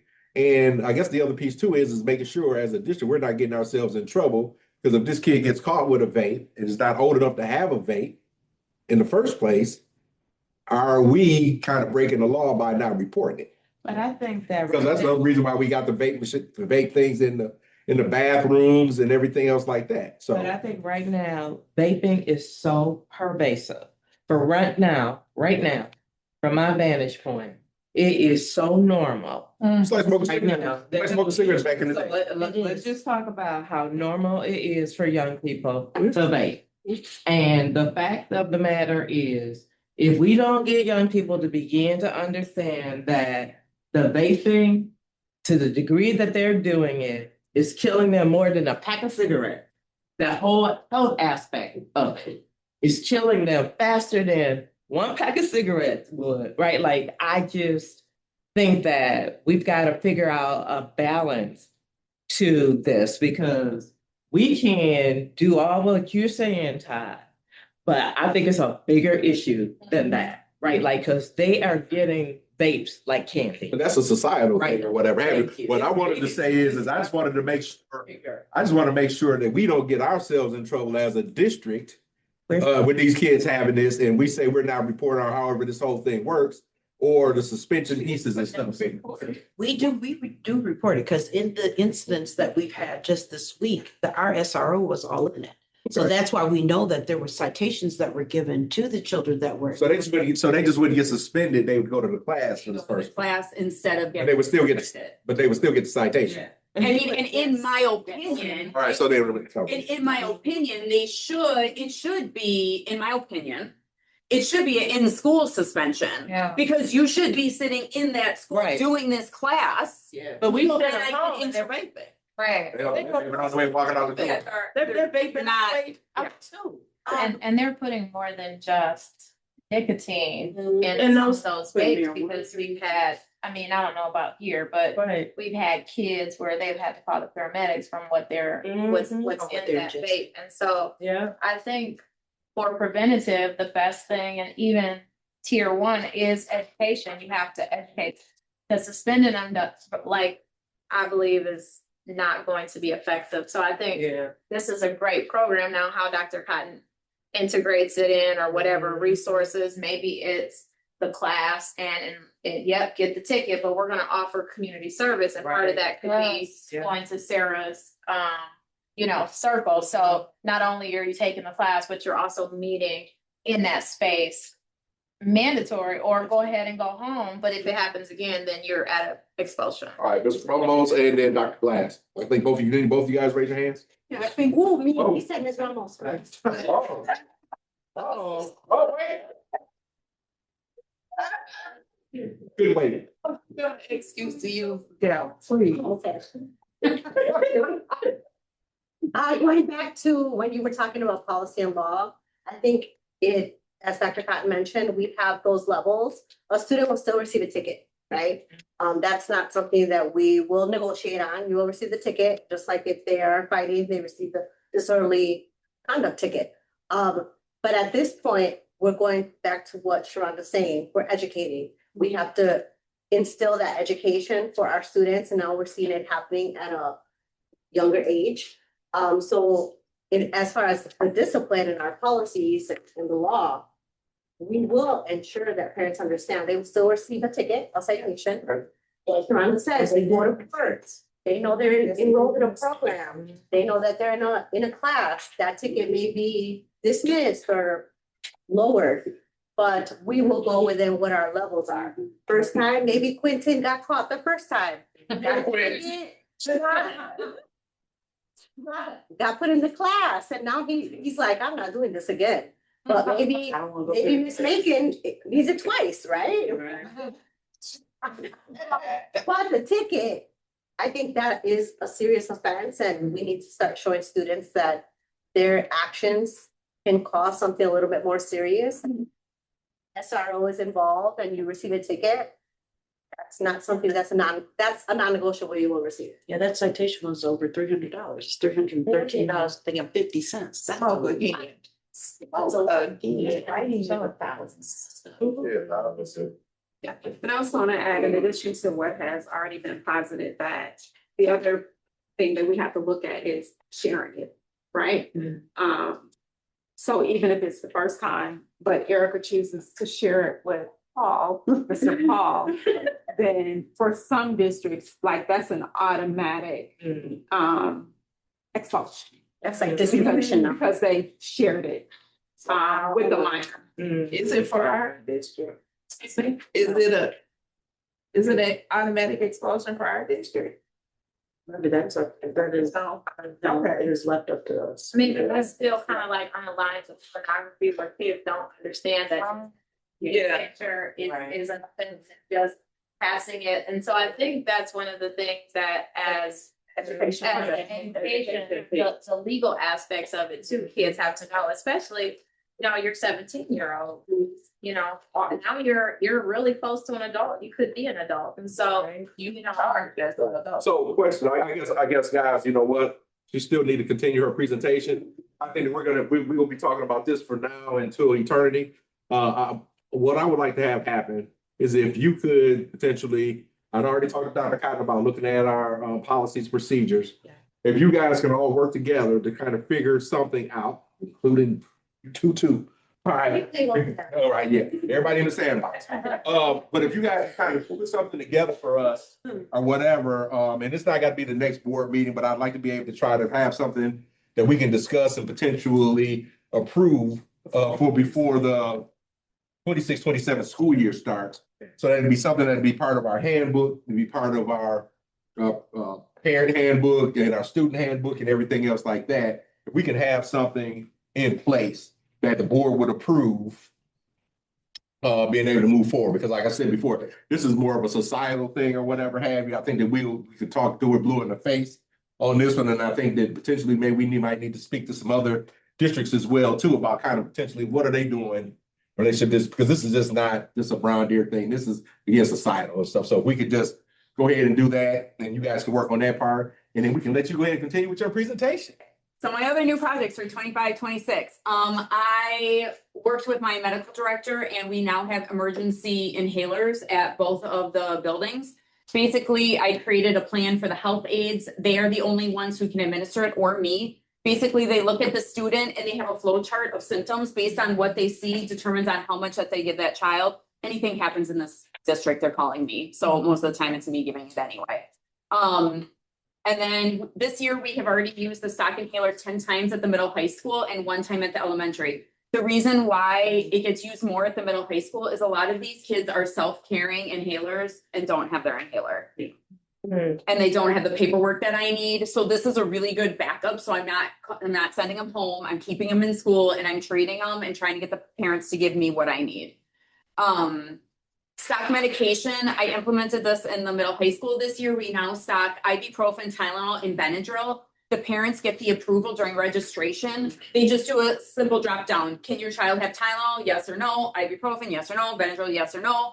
IT worked with me. They're amazing. They put all my orders in the computer, dumped it all in so we can give everything we need, and we go from there. So that was new for this year as well. That was a huge one. I have a question for Yeah. you. What are you using for your spacer? We have the toilet paper tubes that I get from school nurse supply. They're only $10 for 22. So what I do is after the student used that cardboard, it looks like a toilet paper tube that you put on it. We put in a Ziploc bag with their name and you can keep using it until they look kind of gross. So then, and we don't use anyone that much. So then we just store them all in a row. And if the kid comes back, we can just keep using the same one so I can save costs for the school. Vaccines, we still remained at 99% for the last 2 years of, this does not mean we have 99% immunization. This means I got 99% reporting. So we may be at like 85, 86%, because remember, we have people who sign waivers. But I at least either have a waiver or I have immunizations on over 99% of our children. So that's no longer in the system where you can go in and look online and Yep, see? it is. It's still on there? It is. Okay, so you can see. Yep, and so what I do is I can data dump from WER, which is that, into Skyward. But then what I do on top of it is, because we have a really high turnover rate in our school, so I could have to deal with about 300 to 400 kids each year as they register, trying to fix stuff. As soon as every new student registers, it gets flagged to me. I then go in myself and I enter them all in myself. To make my next school year easier, I try to keep on top of things. Education, I just did the vaping class for the 11th graders. I just did it, spent my whole day today. I did human growth and development again for the girls in 4th and 5th grade in early March. And then the PTC donated deodorant and menstrual supplies. So all the girls got a little kit to put in their backpack so that they're ready when they do start menstruation. I do a lot of education with staff. I do blood pressure readings, lifestyle. I do Narcan training for our emergency response team. We're Project Adam certified. That happened last year. We do our drill every year. We just did the elementary. We did everything amazing. I have my high schools coming up in April. I do debriefing on every emergency that happens, telling staff what they did good, what they didn't do good, when we should call 911, when we shouldn't call 911. I do cardiac arrest training for all the staff members in the beginning of the year. So my staffing is, I have a health aide, 1 at the elementary, 1 at the middle high school. I do a lot of comprehensive treatments. I do a lot of lice treatments, checking heads, helping families with whatever it is they need, dental issues, asthma. I cover the health aide every day. So I cover their lunches. So I see the kids. I cover all of their sick days when they don't come in. I'm the one who sees the kids. And I do an annual training for my health aides each year to make sure the health of the student, the care that they're getting is better and better each year. So you have a bed in your office or something? I have a lot of, I know. I love to be, like, for me, I love these, like, this is like what I'm going to do. Like, this is my dream job. I love educating these kids. I love teaching these kids. I believe it takes a community to raise these kids. I treat all these kids like they're my own. I talk to them like they're my own. You come to my health room, I'm looking at your absenteeism. I am looking at your visits. I'm looking at your grades. We're talking about your grades. We're talking about what you're doing with your life. What in the world is going on with you? Like, every single kid, truly, I feel like every kid deserves the best. And when it comes to the health of these kids, I feel like I just give them my all. And I love to be busy. I do not like to sit for 5 minutes. If I gotta sit for 5 minutes, you better find something for me to do. So I love it. Well, you just gotta make sure you keep yourself healthy or whatever stuff, because it sounds as though if you're not there, then what are we doing? Dang, okay,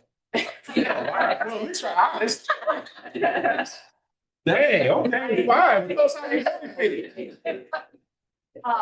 No, I take very good care of myself, but this is like my own children are my passion, and then this like literally is my second passion of whatever I can do for this community to have it be better for these kids.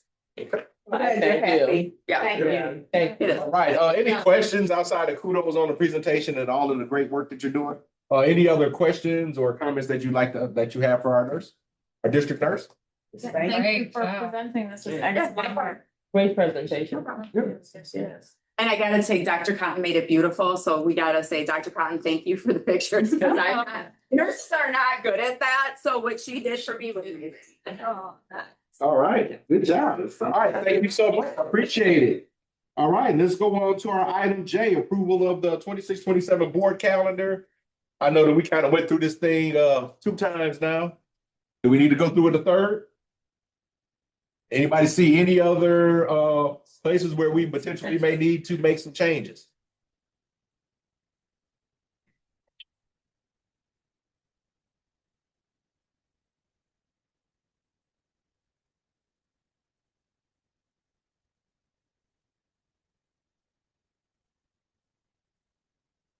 All right, so if no one sees anything, would someone like to make a motion to approve? Motion to approve the 26-27 board calendar as presented. Thank you very much, Ms. Robinson. Motion made. Do we have a second? Second. I think Ms. Megan, motion made and seconded. Any other further discussion? Hearing seen that, all in favor, raise hand and/or aye. Any opposed? Hearing seen that, motion carries 7-0. So we have our board calendar as presented. All right, let's go on to our next item, our approval of board canvassers. All right, so now, Ms. Ross, do you want to talk a little bit more about what our board canvassers actually do? Yes. The canvassers will meet at the Village of Brown Deer on Monday, April the 13th, beginning at 8:30 a.m. to canvass the April 7th, 2026 spring election. We have secured 2 volunteers, Brown Deer residents who have agreed to serve as our canvassers this year. We have Cynthia Stokes Murray and Shayna Key, who is a teacher here in the school district. She agreed to canvass for us, along with our board clerk, Kalita, Ms. Daniels Ashton.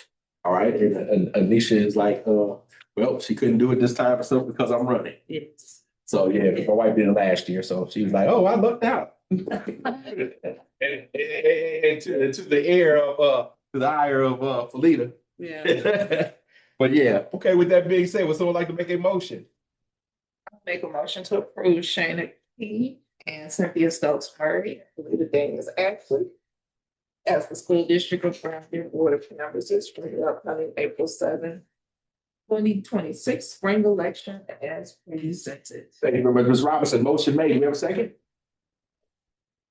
All right, Ms. Hallmark. All right, any other further discussion? You can see, not all in favor, raise hand and/or aye. Any opposed? You can see that motion carries unanimously, 7-0. All right, let's go on to our next item. Discussion and approval of Neola policy review of our first reading.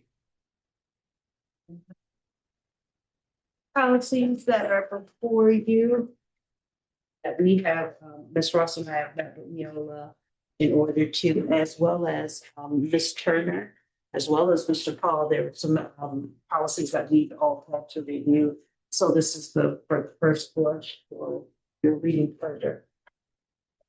All right, would someone like to make a motion? I'd like to make a motion to approve the first reading of the Neola policy review of the. All right, thank you very much. A motion has been made. Do we have a second? Second. All right. Motion made, seconded by Ms. Robinson. All right, any questions? Yeah, I did have a question about the policy number 21, regarding the reading specialist. What do you have a reading specialist in the district, right? Yes. Up until 2nd grade. Up until, Yeah. okay. It's that, For the district. We got real specialists for everything. Yeah. Jennifer Tracy. okay, that is it. I just want to just clarify. We definitely do. All right, any other further questions? Yeah. Have. Question, hold on. Questions or question? Make sure, okay, so the question I have is around. The crowdfunding. What, PO 6605? 6608. Well, the crowdfunding is 6605. Yeah, 6605. So it talks about how it needs to be a secure, low fee platform, those kinds of things. However, are we going to have something that says it has to be a platform that comes through our IT department so that it's directly connected to our finance accounts? Or are people going to be able to just set something up on their own and use it? How is that process going to work? Because I think that that's something that needs to be covered as well. Okay, so do me a, Ms. Roberts, do a favor, could read the policy itself. Okay, so for 6605, it says this policy regulates the use of online crowdfunding platforms to raise money or resources for district-approved educational activities, classroom, and school-related programs. It ensures that crowdfunding activities align with the district's educational mission, maintain financial transparency, and protects each student's privacy. It also prevents misuse of school branding and resources and ensures legal compliance and protects donors by requiring the use of secure, low-fee platforms. Yeah, because if you put something in here that it has to come to the school, you're talking about popcorn is kind of crowdfunding, you're talking about. It's all of that. The EF tours, like that's sort of crowdfunding. So if you put something in there that says it has to come through the district, now when people do have a legit crowdfunding opportunity, like it has to be approved, but not probably come through their. Is that what you're saying? Like No, so fundraising and crowdfunding is two different Like a donor's choose. things. If it's donors choose, or let's say, for instance, maybe Double Good, that's one that a lot of people are familiar with the popcorn. Can I just set up my own Double Good account for the district and let the money come to me and then I gotta give the money to the district? Or is there a Double Good account for the district? And if I wanna do a fundraiser or crowdfunding, I gotta come to Kira and say, hey, I wanna To this set account. this up for this group. And then the money will go directly into our finances because that's the account that the district has set up. Where I just got one on my own and I take the money and disseminate it however once the money come in. Well, the one for us though, I thought our policy is anything that happens like that, it comes directly into, it's not a personal one, it comes directly into the district. It comes into a district fund. How we know that? That's how it's supposed to be set up in relation to any of our fundraising activities. It's not in the policies though, that's my point. cheerleading, Right. wrestling, you Right. got forensics. Right. If all those kids are doing fundraising at the same time, and how is Look at it? the athletic department. Gerald Yeah, Gerald has one. So that's how it's already happening. That's fundraising. I'm talking about a crowdfunding platform. Like what? And Like Double Good. So you're talking about the system itself? Or you talking about the online system? Right. So I just did a crowdfunding for our school, right, for the prom. So the way we set it up was we labeled it Nova High School prom. Monies got raised 4 days. We put it under the Orr High School, check gets written, we get deposit into the school account, the agency account.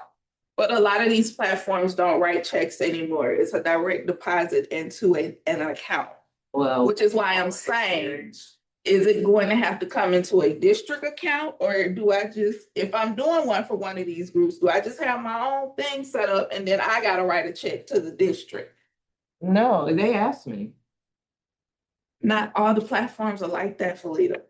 But Double Good is, did you use Double Good? Okay, so let's pick. Double Good is individual. Let's pick.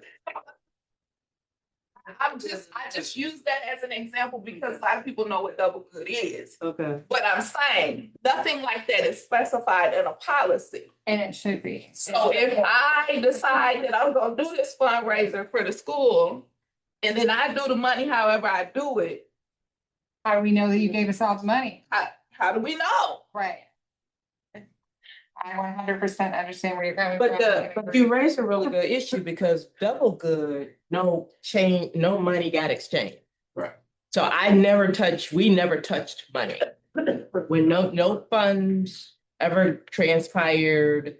So I, as a purchaser of popcorn, purchased it through double good. Yeah. You know what I'm saying? So I don't touch question. money. I pose the question because it is a tech question. Yeah. Because I set up crowdfunding accounts for people and I make sure that it's attached to their bank account and that the money is not coming to me. Yes. And that's the piece right there. Exactly. Yes. And if it's not in the policy, not in the people policy. can do it. And then you have Thank people you. saying, Yeah. people are not giving money. And then you don't fall Yeah. into the trap of people running away with money. Right. So whatever it is that we're going to do, Right. that's for Yeah. our tech team, our finance team, our directors to decide, but it needs to be in the policy. Yes. See, but now here's the thing now, when you look at the bottom of this, like for a lot of these policies, it'll turn around and be like, this is strongly recommended, or you really need to do this one. This right here, these revisions are recommended but not required in relationship to this. So we will have the autonomy to kind of fix it. If it's something that we wanted to be able to do, we can do it that way or whatever have you. Again, this is recommended, but it's not required in relationship to Neola. Again, remember with the Neola policies or whatever, a lot of times they say it could either be that or it could be saying like, this is strongly recommended. If they say strongly recommended, that's like, yeah, you better do it. You got to make sure that it happens. And that's usually what we do. If Mr. Thompson comes in and strongly recommends, we do adopt that. With this policy itself, with the crowdfunding, what this is a lot of technical changes. So they've struck out words to simplify the policy itself. But we will get around before we bring it back for second read, 6605, we'll get in a room and figure out what our policy is in regards to this, using like your examples of double good and possibly any other entity that, and see how money is exchanging hands, because now. Certainly money should be exchanging hands. Yeah, is it, how is it? No, Is and I believe our policy per Kevin was like, we don't do it. We don't exchange money, we don't do money. There isn't crowd, funding like a district authorized crowdfunding, So what you do personally, is fine, but you're not gonna put the district brand on it. You're not allowed to, use any of that. Okay, so you'll bring that back to Bring it back. for the second reading. Yes, it's not the district, like his, yes, Yes, I do. there's that, and GoFundMe's, you have to have, principal permission to do that, and, so it just becomes very hard. I'll get the information to you. And I think donor choice is another one where. Yeah, don't. choice. I mean, I think that's like the main one, really, for a lot of that's the main one. Got it. And I think that to go back to your initial example, the reason why double good is because it is a touchless. Yeah. With the funds, there are no monies touched at all, right? Like it's a secure platform. It gets deposited into an account. It's clean. It's like the Girl Scout cookies. Technically, for the kids that are doing it now and stuff, it's online. It's online. You don't do it like hand to hand. Right. It's online. Some of them do. Some of them, but the majority of it now is starting to be online. I don't touch money because you have to sometimes buy those. Yeah. Yes. Okay. All I right. So think to her point though, I mean, it is it's when you're collecting the funds and that part is where we get into. all right, Quinn raised his hand up. Quinn, for the first time in all of our meetings, Quinn raised his hand. Okay, let's go. I was gonna say policy 6608 also is provides additional accountability for fundraising and crowdfunding activities. And it just basically says we have to have oversight if they're gonna use our name. Business office needs to at least see the receipts and things like that nature. Oh, there it is, yeah. Okay. Oh, yeah, accountability and oversight fundraiser and crowd. Out to everybody so that Okay. everybody in the district knows. Good job, Quinn. All right. Yeah. All right. Any other question, Ms. Robinson? Because I know you said you had questions. No, that's my whole thing. Like, I just want there to be clarity, because if there is not clarity, we can't say anything when somebody does something different. Right. All right, perfect. All right, any other questions? You can see now, we had a motion and a second. All in favor, will raise hand and or aye. Any opposed? You can see the motion carries 7-0. All right, let's go on to. Boom, boom, boom. Here we go. Our next item is our SWA and legislative update. Okay. Short and sweet. Okay, short and sweet. Basically, the only thing that really has changed is that they increased the funding for special education. It's what, 69% now versus 34%. But otherwise, there's no money coming in anywhere else.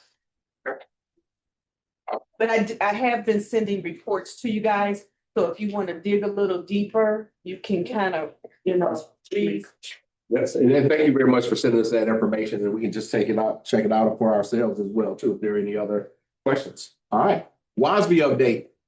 She said. There you go.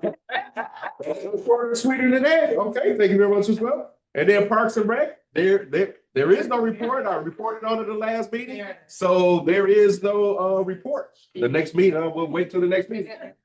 Yes. Hey. Right, next meeting. Just May. All right. So with that being said, board planning calendar, March 30th through April 3rd, spring break, no school. April 6th, school resumes. The 7th, professional learning day, so no school. The 13th, board of canvassers, Village Hall at 8:30. The 14th, special board meeting at 6. The 16th, CISA 1, educator job fair in the North Commons. Ms. Jackson, you sending all that information out to everything for the job fair? They sending what information CISA 1, educator job fair, North Commons, 3 to 7.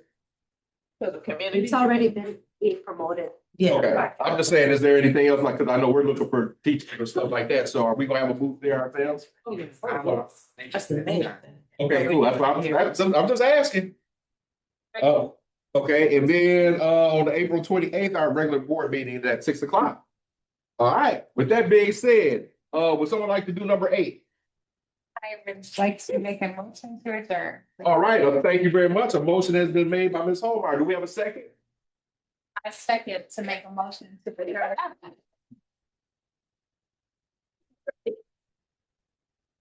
Motion has been seconded. All in favor, will raise hand and or aye.